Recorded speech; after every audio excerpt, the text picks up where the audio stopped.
Sunday had to be at least a little emotional for Steelers running back Isaac Redman. Redman, a native of New Jersey, not too far from MetLife Stadium in East Rutherford, was able to run for 147 yards and a touchdown as the Steelers were able to top the New York Giants 24-20 in Week 9 of the NFL season. In doing so, the Steelers picked up their third consecutive win, and it was also the third consecutive week the Steelers had a running back rush for over 100 yards. Jonathan Dwyer had the first two, with Redman following up against the Giants.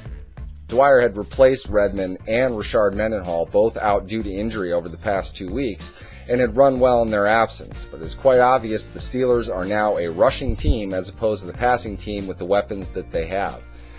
Part of that might have been due to the receiving core that they have, the talent that they have, but Antonio Brown was out in the first quarter of this game with what appeared to be a foot or an ankle injury and did not return. The Steelers leaned on Redman for tough yards, for big yards, including the last 29 of his 147-yard performance coming on his final 2 carries. One, a 1-yard touchdown run to give the Steelers their final 24-20 lead, and the other a 28-yard run to bring the game down to the 2-minute warning.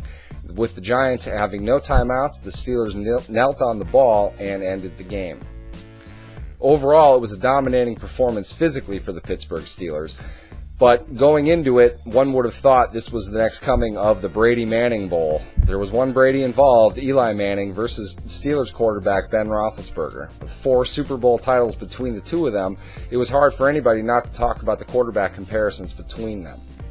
However, this game was about Redman and not about the quarterbacks, but for those keeping score at home, Ben Roethlisberger was 21-30 for 215 yards with 2 touchdowns and 1 interception, while Eli Manning was 10 for 25 with no touchdowns and 1 interception. It's quite obvious which quarterback played better in this game, but in reality, this was about the Steelers' ability to run the football. This is also very dangerous going into their next 4 games, where the Steelers will take on Kansas City on Monday Night Football in Pittsburgh next week, followed by the Baltimore Ravens on Sunday Night Football the following week. They're on the road for the next 2 games at Cleveland, then again at Baltimore after that. These are very winnable games for the Steelers, who quickly went from being a team on the decline, 2-3, to a legitimate playoff contender, if not more, in the AFC. They very easily could win all 4 of those games coming up, or maybe just go 3-1 and still be in a very good position for the playoffs in the AFC.